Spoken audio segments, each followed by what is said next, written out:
आज की पहली और बड़ी खबर दोस्तों, पीएम मोदी सिंगापुर पहुंचे, ढोल बजाया, भारतवंशी महिला ने राखी भी बांधी, ब्रुनेई में चीन का नाम लिए बिना कहा था भारत विस्तारवाद के खिलाफ। देखिए दोस्तों, पीएम नरेंद्र मोदी ब्रुनेई के दौरे के बाद 2 दिन की यात्रा पर सिंगापुर पहुंचे। यहां भारतीय समुदाय के लोगों ने उनका स्वागत किया। इस दौरान पीएम मोदी ने ढोल भी बजाया। लोगों ने पीएम मोदी को भगवा रंग का गमछा भेंट किया। सिंगापुर के जिस होटल में वे ठहरे हैं उसके बाहर भी भारतीय समुदाय के लोग उनके स्वागत के लिए मौजूद रहे। वहीं लोगों ने पीएम मोदी के साथ सेल्फी भी ली। इस दौरान एक महिला ने उन्हें राखी भी बांधी। वहीं सिंगापुर की यात्रा से पहले पीएम ने ब्रुनेई सुल्तान बोलकैया के साथ द्विपक्षीय बैठक की। दोनों नेताओं के बीच रक्षा, व्यापार, शिक्षा, तकनीक और स्वास्थ्य जैसे अहम मुद्दों पर चर्चा हुई। डेलीगेशन लेवल की बैठक के बाद भारत और ब्रुनेई के बीच एमओयू भी साइन हुए। उन्होंने बंदर सेरी बेगवान और चेन्नई के बीच सीधी फ्लाइट शुरू करने के फैसले का स्वागत किया। वहीं इधर चीन का नाम लिए बिना पीएम मोदी ने कहा कि भारत की एक्ट ईस्ट पॉलिसी और इंडो पैसिफिक विजन में ब्रुनेई अहम साझेदार है। भारत ने हमेशा एशियन देशों में शांति को प्राथमिकता दी है। हम अंतर्राष्ट्रीय कानून के तहत नेविगेशन और हवाई उड़ान की आजादी का समर्थन करते हैं। भारत विस्तारवाद नहीं बल्कि विकासवाद का समर्थक है। राहुल गांधी बोले, जम्मू कश्मीर में एक राजा बैठा है, नाम एलजी, राज्य को यूटी बनाकर लोगों का हक छीना, हम इसे वापस दिलाएंगे। देखिए, राहुल गांधी ने जम्मू कश्मीर के रामबन और अनंतनाग में चुनावी रैली की। राहुल ने कहा, जम्मू कश्मीर से स्टेटहुड छीना गया, हम इसे वापस देंगे। यहाँ राजा का शासन है, यहाँ के राजा एलजी हैं। पहले केंद्र शासित प्रदेश को राज्य बनाते थे, मोदी जी राज्यों को केंद्र शासित प्रदेश बना रहे हैं। रेसलर विनेश और बजरंग कांग्रेस में शामिल हो रहे। राहुल से मिले विनेश को हरियाणा की 3, बजरंग को 2 सीटों से चुनाव लड़ने का ऑफर। देखिए, पहलवान विनेश फोगाट और बजरंग पुनिया के हरियाणा विधानसभा चुनाव लड़ने की चर्चा के बीच उन्होंने दिल्ली में राहुल गांधी से मुलाकात की। इससे दोनों के चुनाव लड़ने के संकेत मिल रहे हैं। राहुल से मिलने के बाद वे कांग्रेस के राष्ट्रीय महासचिव केसी वेणुगोपाल से भी मिले। उनकी करीब 20 मिनट तक मुलाकात हुई। विनेश के ताऊ महावीर फोगाट ने कहा, विनेश फोगाट और बजरंग पुनिया कांग्रेस ज्वाइन करने के लिए दिल्ली पहुंचे हैं। दोनों कांग्रेस के टिकट पर विधानसभा चुनाव लड़ेंगे। कांग्रेस सूत्रों के मुताबिक पार्टी विनेश को 3 और बजरंग को 2 सीटों से चुनाव लड़ने का ऑप्शन दे चुकी है। मीडिया रिपोर्ट्स के मुताबिक विनेश फोगाट अपने ससुराल जींद के जुलाना या दादरी और बजरंग पुनिया झज्जर के बादली से चुनाव लड़ सकते हैं। सैम पित्रोदा बोले, राहुल गांधी पिता राजीव से भी ज्यादा समझदार, वे अच्छी स्ट्रेटेजी बनाते हैं, उनमें प्रधानमंत्री बनने के सारे गुण हैं। कंगना रनौत की इमरजेंसी की रिलीज टाली गई। बॉम्बे हाईकोर्ट का आदेश 18 सितंबर तक ऑब्जेक्शन क्लियर हो। कंगना बोली, कोर्ट ने सीबीएफसी को लगाई फटकार। देखिए दोस्तों, कंगना रनौत की फिल्म इमरजेंसी के मेकर्स जी स्टूडियोज ने फिल्म की रिलीज और सेंसर सर्टिफिकेट की मांग करते हुए बॉम्बे हाईकोर्ट का दरवाजा खटखटाया था। इस याचिका पर जस्टिस बीपी कोलाबावाला और फिरदौस पुनीवाला की बेंच में सुनवाई हुई। बॉम्बे हाईकोर्ट ने कहा कि वो सीबीएफसी को प्रमाण पत्र जारी करने का निर्देश देने में असमर्थ है, क्योंकि ये एमपी हाईकोर्ट के आदेश का खंडन होगा। कोर्ट ने यह भी कहा कि वो इतनी जल्दी इस मामले में आदेश पारित नहीं कर सकते। 18 सितंबर तक इस मामले में निर्णय लिया जाएगा और 19 सितंबर को इस मामले में अगली सुनवाई होगी। ऐसे में अब कंगना की फिल्म इमरजेंसी 6 सितंबर को रिलीज नहीं हो पाएगी। वहीं कोर्ट के आदेश सामने आने के बाद कंगना रनौत ने एक ट्वीट किया। इस ट्वीट में उन्होंने लिखा, हाईकोर्ट ने अवैध रूप से इमरजेंसी का सर्टिफिकेट रोकने के लिए सेंसर को फटकार लगाई है। मंगोलिया पहुंचे रशिया के राष्ट्रपति पुतिन, गिरफ्तारी की जगह गार्ड ऑफ ऑनर मिला। आईसीसी ने जारी किया था वारंट, चंगेज खान के स्मारक को रूसी झंडे से रंगा। देखिए दोस्तों, रूसी राष्ट्रपति व्लादिमीर पुतिन सोमवार रात को 2 दिन के दौरे पर मंगोलिया पहुंचे थे। इंटरनेशनल क्रिमिनल कोर्ट यानी आईसीसी ने मंगोलिया सरकार को पुतिन की गिरफ्तारी का आदेश भी दिया था, मगर उन्हें गार्ड ऑफ ऑनर से सम्मानित किया गया। न्यूज एजेंसी टास के मुताबिक आईसीसी के आदेश को दरकिनार कर राजधानी उलानबटार में पुतिन का पारंपरिक तरीके से स्वागत किया गया। इस दौरान चंगेज खान के स्मारक को मंगोलिया और रूस के झंडे से रंग दिया गया। दिल्ली एमसीडी वार्ड समिति चुनाव में 7 जोन के नतीजे घोषित। आम आदमी पार्टी ने 4 और बीजेपी ने 3 पर जीत दर्ज की। देखिए, 19 महीने की देरी के बाद 4 सितंबर यानी बुधवार को दिल्ली नगर निगम एमसीडी के 12 वार्ड समितियों के चुनाव हो रहे हैं। अभी तक 7 जोन के नतीजे आ चुके हैं, जिनमें से 4 पर आम आदमी पार्टी के उम्मीदवार और 3 पर बीजेपी के उम्मीदवारों ने जीत हासिल की। आम आदमी पार्टी ने 2 जोन में निर्विरोध जीत दर्ज किया। वहीं बीजेपी ने केशवपुरम एमसीडी जोन में निर्विरोध जीत हासिल की और नजफगढ़ और शाहदरा साउथ जोन में बहुमत हासिल की। कांग्रेस प्रभारी बोले, आम आदमी पार्टी से गठबंधन पर बातचीत चल रही है, बात नहीं बनी तो छोड़ देंगे। सीपीआईएम और समाजवादी पार्टी भी संपर्क में। देखिए दोस्तों, हरियाणा में कांग्रेस का आम आदमी पार्टी के साथ समाजवादी पार्टी और सीपीआईएम से भी गठबंधन हो सकता है। इसके संकेत कांग्रेस प्रभारी दीपक बाबरिया ने दिए। उन्होंने कहा कि सीपीआईएम और समाजवादी पार्टी ने हमसे संपर्क किया। वे बहुत कम सीट की उम्मीद कर रहे हैं। वे राज्य में अपनी उपस्थिति दर्ज करवाना चाहते हैं। हम एक ऐसी सीट की तलाश में हैं जो हमारे और उनके लिए सुविधाजनक हो। वहीं बीते दिन आम आदमी पार्टी से गठबंधन पर कांग्रेस प्रभारी दीपक बाबरिया की मीटिंग हुई, जिसमें आम आदमी पार्टी के राज्यसभा सांसद राघव चड्ढा भी पहुंचे थे। बैठक के बाद बाबरिया ने कहा, हम उनसे बात कर रहे हैं। कोई भी समझौता तभी संभव है जब दोनों पक्षों के लिए जीत वाली स्थिति हो। बीजेपी की लिस्ट से पहले हरियाणा के सीएम को दिल्ली तलब किया गया। नायब सिंह सैनी ने सारे कार्यक्रम रद्द किए। अनिल विज बोले, मेरा नाम क्यों नहीं होगा। देखिए, हरियाणा में बीजेपी की पहली लिस्ट आज या कल आ सकती है। लिस्ट जारी करने से पहले केंद्रीय नेतृत्व ने हरियाणा के सीएम नायब सिंह सैनी को दिल्ली बुला लिया, जिसके बाद उनके हरियाणा में सारे चुनावी कार्यक्रम को रद्द कर दिया गया। वहीं दोस्तों, भाजपा सूत्रों के मुताबिक लिस्ट को लेकर अभी तक पार्टी में अंतिम सहमति नहीं बन पाई। इतना जरूरी है कि केंद्रीय चुनाव समिति की मीटिंग में पीएम मोदी के सुझाव के बाद पहली लिस्ट बड़ी होगी, जिसमें 60 से 70 उम्मीदवार हो सकते हैं। वहीं जब मीडिया ने अनिल विज से पूछा कि अगर आपका नाम लिस्ट में नहीं होता तो वे क्या करेंगे, इस पर पूर्व गृह मंत्री विज ने कहा कि मेरा नाम क्यों नहीं होगा, मेरा नाम सबसे पहले होगा। गडकरी बोले, शिवाजी की प्रतिमा स्टील की होती तो नहीं गिरती। सिंधु दुर्ग में 8 महीने पहले बना स्टैच्यू गिरा था। पीएम सीएम डिप्टी सीएम माफी मांग चुके। हरियाणा कांग्रेस में 66 नाम फाइनल, 25 सीटिंग विधायकों की टिकट तय। सैलजा और सुरजेवाला की सीटें रोकी। लिस्ट में 7 नए नाम जोड़े।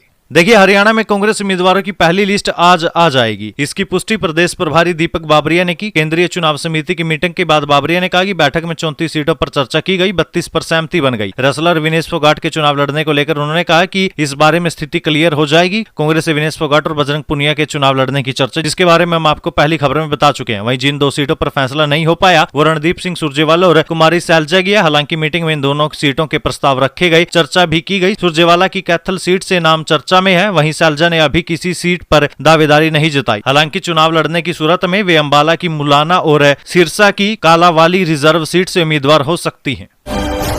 राष्ट्रपति ने दिल्ली के उपराज्यपाल की शक्तियां बढ़ाई। बोर्ड पैनल बनाने के साथ नियुक्ति भी कर सकेंगे। पहले दिल्ली सरकार के पास अधिकार था। देखिए, राष्ट्रपति द्रौपदी मुर्मू ने दिल्ली के उपराज्यपाल की शक्तियां बढ़ा दी। अब एलजी राजधानी में अथॉरिटी, बोर्ड, कमीशन या वैधानिक निकाय का गठन कर सकेंगे। इसके अलावा वे इन सभी बॉडीज में मेंबर्स की नियुक्ति भी कर सकेंगे। इससे पहले ये अधिकार दिल्ली सरकार के पास थे। राहुल गांधी ने ट्रैकमैन से मुलाकात की। बोले, रेलवे को सुरक्षित रखने वालों के लिए सिस्टम में न प्रमोशन है न ही इमोशन है। ट्रैकमैन सबसे ज्यादा उपेक्षित। पश्चिम बंगाल विधानसभा में एंटी रेप बिल पास। पीड़ित कोमा में गई या मौत हुई तो दोषी को 10 दिन में फांसी होगी। देखिए, पश्चिम बंगाल विधानसभा में एंटी रेप बिल पास हो गया। नए कानून के तहत रेप केस की 21 दिन में जांच पूरी करनी होगी। इसके अलावा पीड़ित के कोमा में जाने या मौत होने पर दोषी को 10 दिन में फांसी की सजा होगी। भाजपा ने भी बिल का समर्थन किया है। नितिन गडकरी बोले, हाईवे और टनल दुर्घटना के लिए डीपीआर बनाने वाले दोषी अधिकारी घर से गूगल पर काम करते हैं। मंत्रियों के लिए अफसर ही सब कुछ। देखिए, केंद्रीय मंत्री नितिन गडकरी ने हाईवे और टनल के निर्माण में आने वाली दिक्कतों के लिए डिटेल प्रोजेक्ट रिपोर्ट यानी डीपीआर बनाने वाले अधिकारियों को जिम्मेदार बताया। नितिन गडकरी ने एक कार्यक्रम के दौरान नेशनल हाईवे, रोड और टनल के कंस्ट्रक्शन में आ रही समस्याओं पर टिप्पणी की। गडकरी ने कहा कि डीपीआर बनाने वाली कंपनियों के मालिक रिटायर्ड सरकारी अधिकारी हैं। वे बिना किसी विस्तृत जांच के अपने घरों से गूगल पर काम करते हैं। हमारी सरकार डीपीआर मिलने के बाद केवल टेंडर जारी करने का काम करती है। आमतौर पर मंत्री टेक्निकल शब्दों को नहीं समझ पाते, इसलिए हमें ऐसे लोगों को हायर करना पड़ता है। कुछ बड़ी कंपनियां अपने फायदे के हिसाब से डीपीआर बनवा लेते हैं। पूर्व मंत्री नरबीर की भूपेंद्र हुड्डा से मुलाकात। बादशाहपुर सीट पर बीजेपी टिकट पर सियासत गरमाई। सुधा यादव और 2 जिलाध्यक्षों के नाम आगे। देखिए, हरियाणा के गुरुग्राम में बादशाहपुर विधानसभा क्षेत्र में बीजेपी टिकट को लेकर सरगर्मी लगातार तेज हो रही है। टिकट की रेस में चल रहे पूर्व मंत्री राव नरबीर सिंह इस समय 2 नाव पर सवारी करते नजर आ रहे हैं। लेटेस्ट अपडेट है कि बीजेपी से राव नरबीर सिंह को बादशाहपुर से टिकट देने का ठोस आश्वासन नहीं मिला है। सूत्र बताते हैं कि इसी के चलते नरबीर सिंह ने सोमवार रात को दिल्ली में हरियाणा के पूर्व सीएम भूपेंद्र सिंह हुड्डा से मुलाकात की। सुधा यादव भी उनकी टिकट की दौड़ में बाधा बनी हुई है। वहीं बादशाहपुर सीट से भाजपा की टिकट को लेकर राव नरबीर सिंह ने सीएम नायब सिंह सैनी से भी मुलाकात की थी। पता चला कि सीएम खेमे से नरबीर सिंह को सकारात्मक जवाब नहीं मिला।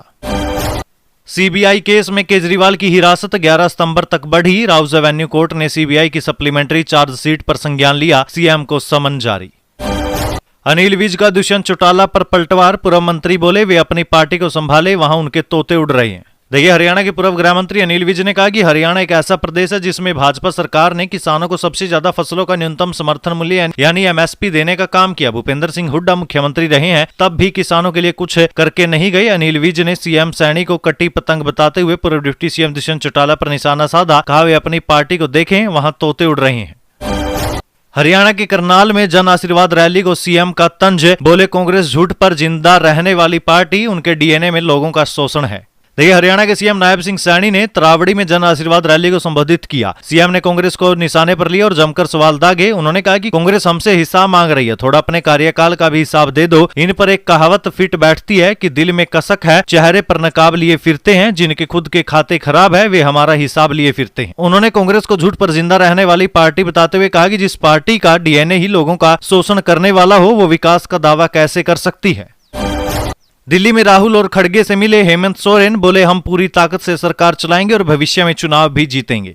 देखिए, झारखंड में विधानसभा चुनाव की तैयारियां तेज हो गई। विधानसभा चुनाव को लेकर बीते दिन झारखंड के मुख्यमंत्री हेमंत सोरेन ने कांग्रेस राष्ट्रीय अध्यक्ष मल्लिकार्जुन खड़गे और लोकसभा में नेता प्रतिपक्ष राहुल गांधी से मुलाकात की। हेमंत सोरेन ने कहा, शिष्टाचार मुलाकात हुई, अब हम झारखंड विधानसभा चुनाव के बारे में चर्चा करेंगे। हम पूरी ताकत से सरकार चलाएंगे और भविष्य में चुनाव भी जीतेंगे।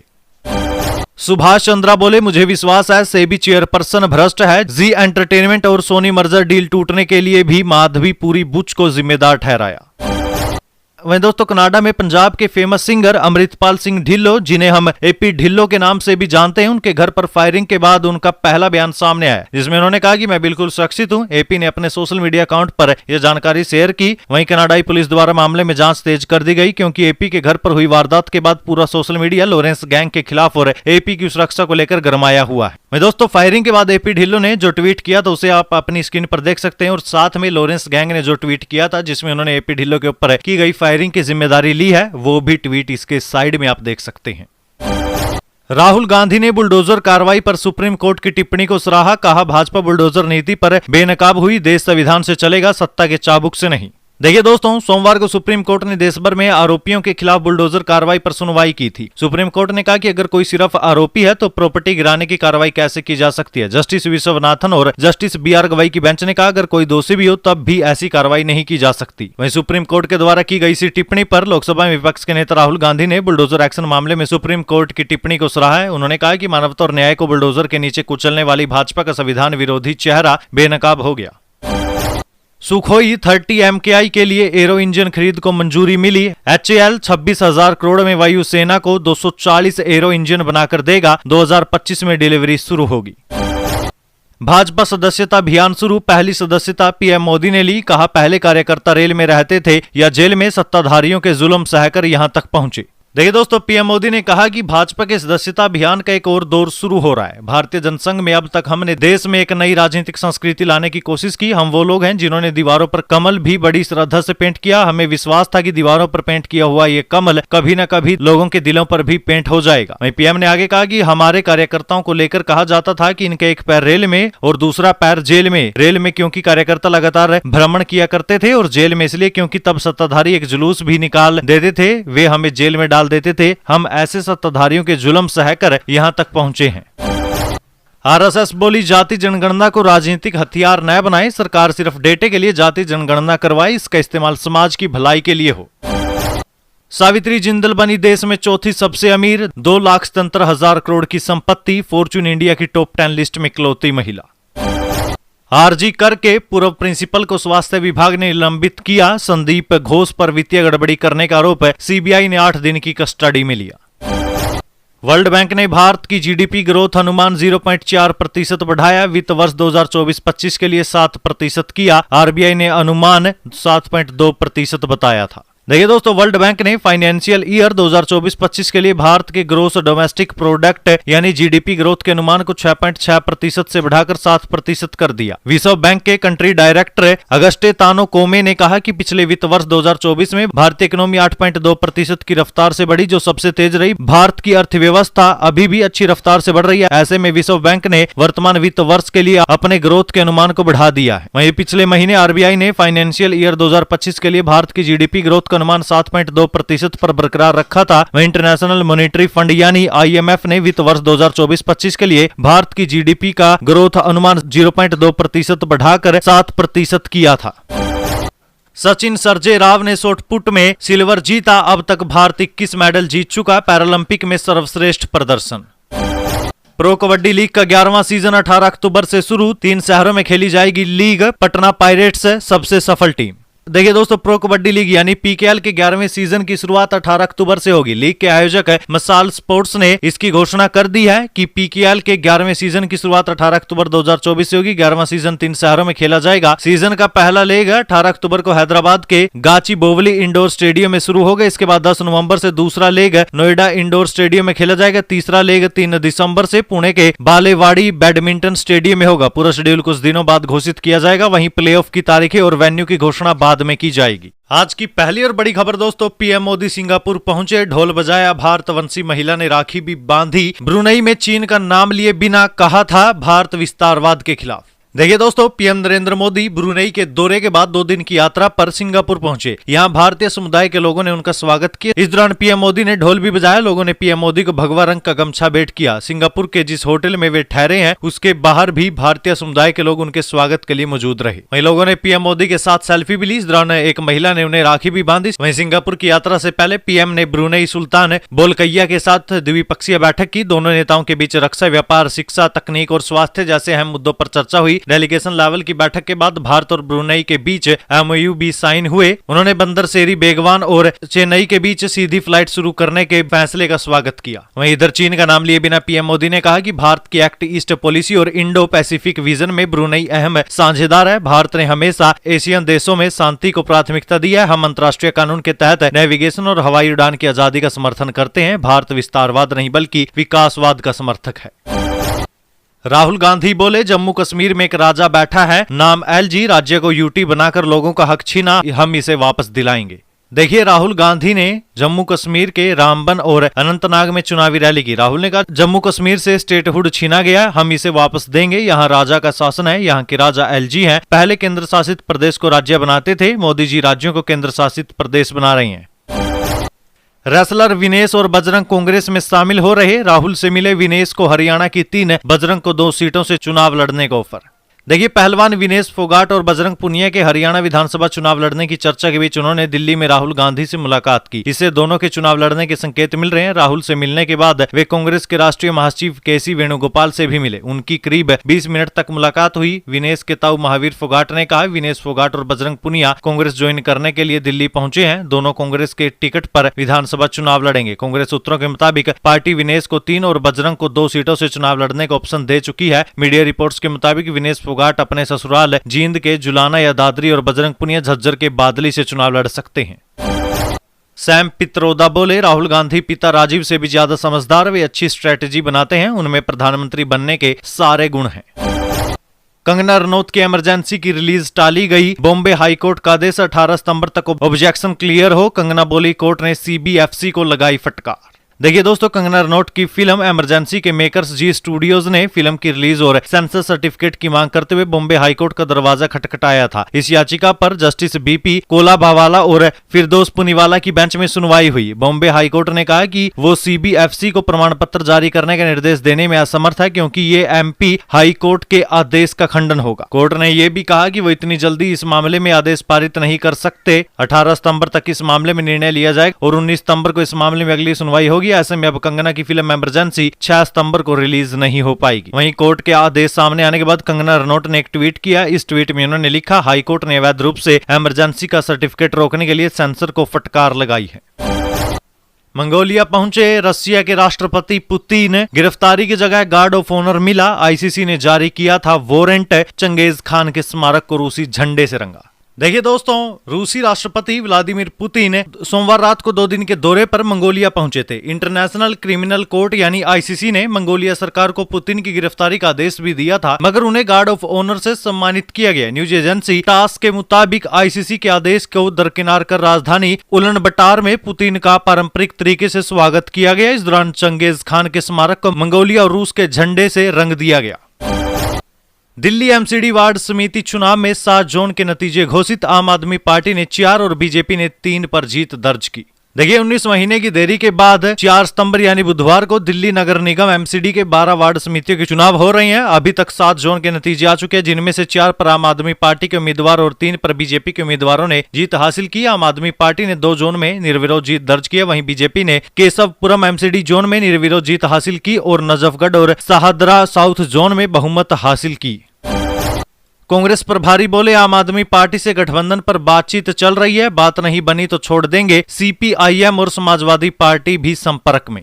देखिए दोस्तों, हरियाणा में कांग्रेस का आम आदमी पार्टी के साथ समाजवादी पार्टी और सीपीआईएम से भी गठबंधन हो सकता है। इसके संकेत कांग्रेस प्रभारी दीपक बाबरिया ने दिए। उन्होंने कहा कि सीपीआईएम और समाजवादी पार्टी ने हमसे संपर्क किया, वे बहुत कम सीट की उम्मीद कर रहे हैं, वे राज्य में अपनी उपस्थिति दर्ज करवाना चाहते हैं। हम एक ऐसी सीट की तलाश में हैं जो हमारे और उनके लिए सुविधाजनक हो। वहीं बीते दिन आम आदमी पार्टी से गठबंधन पर कांग्रेस प्रभारी दीपक बाबरिया की मीटिंग हुई, जिसमें आम आदमी पार्टी के राज्यसभा सांसद राघव चड्ढा भी पहुंचे थे। बैठक के बाद बाबरिया ने कहा, हम उनसे बात कर रहे हैं, कोई भी समझौता तभी संभव है जब दोनों पक्षों के लिए जीत वाली स्थिति हो। बीजेपी की लिस्ट से पहले हरियाणा के सीएम को दिल्ली तलब किया गया। नायब सिंह सैनी ने सारे कार्यक्रम रद्द किए। अनिल विज बोले, मेरा नाम क्यों नहीं होगा।